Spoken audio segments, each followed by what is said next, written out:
नमस्कार। चलिए आज बात करते हैं पैसा बचाने और बढ़ाने की। एक ऐसा तरीका है जिसके बारे में सुना तो सबने है, एसआईपी यानी सिस्टमैटिक इन्वेस्टमेंट प्लान। पर क्या हम इसे सच में समझते हैं? अक्सर इसको लेकर कुछ गलतफहमियां हो जाती हैं। तो आज हम इसके हर पहलू को बिल्कुल आसान भाषा में समझेंगे। जरा इस नंबर पर गौर कीजिए, 80,000 रुपए। सोचने वाली बात है ना। अगर आज घर का महीने का खर्च मान लीजिए 30,000 रुपए है, तो 20 साल बाद सिर्फ आज जैसी जिंदगी जीने के लिए, मतलब सेम लाइफस्टाइल मेंटेन करने के लिए हर महीने 80,000 रुपए की जरूरत पड़ेगी। ये है महंगाई का असली असर, और ये एक ऐसा सच है जिसे हम नजरअंदाज नहीं कर सकते। तो अब जब समस्या सामने है, इसका समाधान क्या है? चलिए इस सफर को 5 आसान हिस्सों में समझते हैं। सबसे पहले ये देखेंगे कि सिर्फ बचत करते रहना काफी क्यों नहीं है। फिर एसआईपी के समाधान को समझेंगे।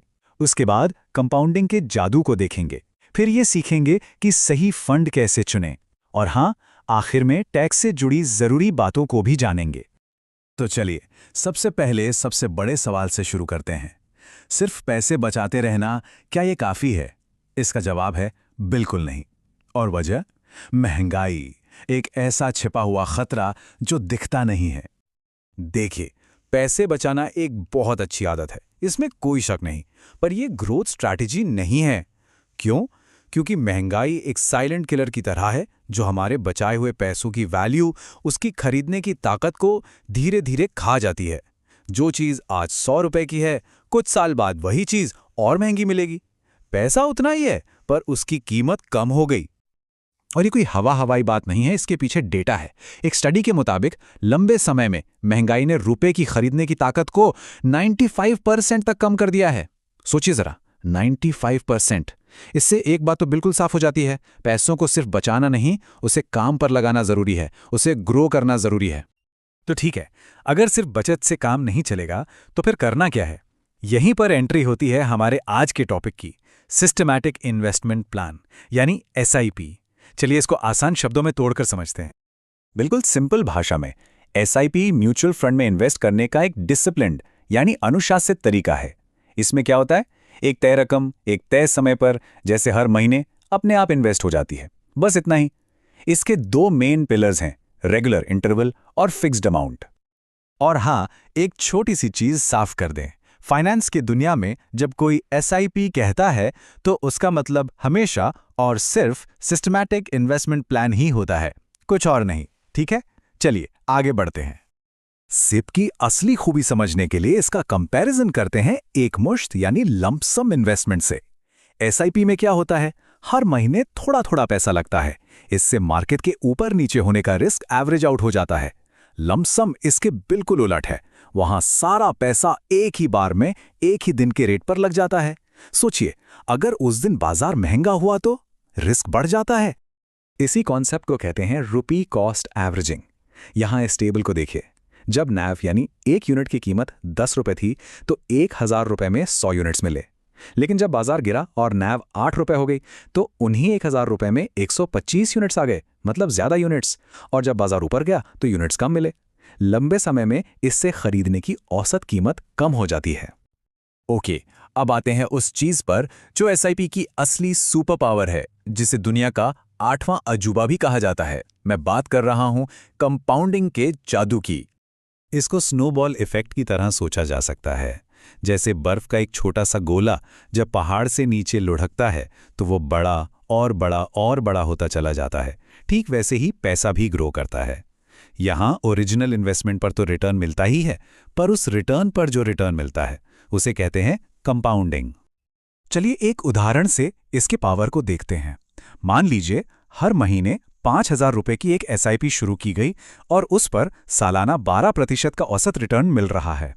तो 5 साल में ये इन्वेस्टमेंट बढ़कर हो जाएगा 4.12 लाख रुपए। ठीक है, अब यहां से जादू शुरू होता है। अगले 5 साल यानी टोटल 10 साल में यही इन्वेस्टमेंट बढ़कर 11.62 लाख रुपए हो जाता है। रकम दोगुनी से भी ज्यादा हो गई, जबकि समय सिर्फ दोगुना हुआ है। देखा आपने? और अब असली क्लाइमैक्स। 20 साल तक यही एसआईपी चलती रही तो अंदाजा लगाइए कितना होगा? लगभग 50 लाख रुपए, सिर्फ 5,000 रुपए महीने से। यही है पावर लंबे समय तक निवेशित रहने और कंपाउंडिंग का। तो अब एसआईपी के फायदे तो समझ आ गए, लेकिन एक बड़ा सवाल अब भी बाकी है।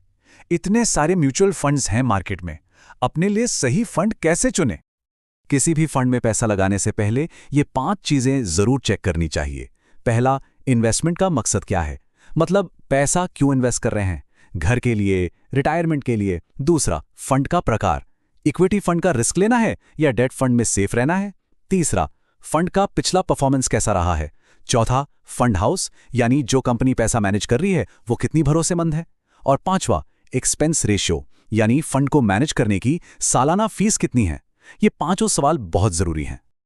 चलिए अब इस चर्चा के आखिरी लेकिन शायद सबसे जरूरी हिस्से पर आते हैं, टैक्स। जब इन्वेस्टमेंट से पैसा निकालेंगे तो टैक्स का क्या हिसाब किताब होगा, ये जानना बहुत जरूरी है। जब भी म्यूचुअल फंड यूनिट्स बेचकर मुनाफा कमाया जाता है, उस मुनाफे को कहते हैं कैपिटल गेन्स। ये 2 तरह के होते हैं, एक है शॉर्ट टर्म कैपिटल गेन्स यानी STCG और दूसरा है लॉन्ग टर्म कैपिटल गेन्स यानी LTCG। नाम से ही साफ है, ये बस होल्डिंग पीरियड पर निर्भर करता है। इक्विटी फंड्स के लिए नियम काफी सिंपल हैं। अगर यूनिट्स को 12 महीने से पहले बेच दिया तो मुनाफे पर सीधा 15% टैक्स लगेगा। लेकिन अगर 12 महीने के बाद बेचा तो 1 साल में 1 लाख रुपए तक का मुनाफा बिल्कुल टैक्स फ्री है, और 1 लाख से ऊपर जो भी मुनाफा होगा सिर्फ उस पर 10% टैक्स लगेगा। अब यहां पर एक बहुत जरूरी बात है जिसे अक्सर लोग मिस कर जाते हैं। हर महीने जो एसआईपी की किस्त जाती है उसे एक अलग नया इन्वेस्टमेंट माना जाता है। इसका मतलब क्या हुआ? मतलब ये कि हर किस्त के लिए 12 महीने वाली टैक्स की घड़ी अलग से शुरू होती है। एक ही घड़ी नहीं है, बल्कि हर महीने एक नई घड़ी शुरू होती है। और हाँ, अगर इन्वेस्टमेंट के साथ साथ टैक्स बचाना भी एक लक्ष्य है तो ELSS फंड्स एक बेहतरीन ऑप्शन है। ELSS यानी इक्विटी लिंक्ड सेविंग स्कीम। ये एक खास तरह के म्यूचुअल फंड हैं जिनका 3 साल का लॉक इन पीरियड होता है। इसमें इन्वेस्ट करके सेक्शन 80C के तहत टैक्स में छूट भी मिलती है। और सबसे अच्छी बात, इनमें भी SIP के जरिए इन्वेस्ट किया जा सकता है। तो चलिए आज की सारी बातों को जल्दी से समेटते हैं। नंबर 1, सिर्फ बचत काफी नहीं है, महंगाई को हराने के लिए निवेश करना जरूरी है। नंबर 2, SIP रूपी कॉस्ट एवरेजिंग के जरिए मार्केट के रिस्क को मैनेज करता है। नंबर 3, कंपाउंडिंग की पावर से छोटे निवेश भी लंबे समय में बहुत बड़े बन सकते हैं। और आखिर में हमेशा अपने लक्ष्यों के हिसाब से फंड चुनें और टैक्स के नियमों को जरूर ध्यान में रखें। और आखिर में एक सवाल जिस पर सोचना जरूरी है, एक इन्वेस्टमेंट पोर्टफोलियो तो अगले 20 साल तक काम करेगा। असली सवाल यह है कि क्या वो अपने मालिक के लिए, उसके सपनों और लक्ष्यों को पूरा करने के लिए काम कर रहा होगा।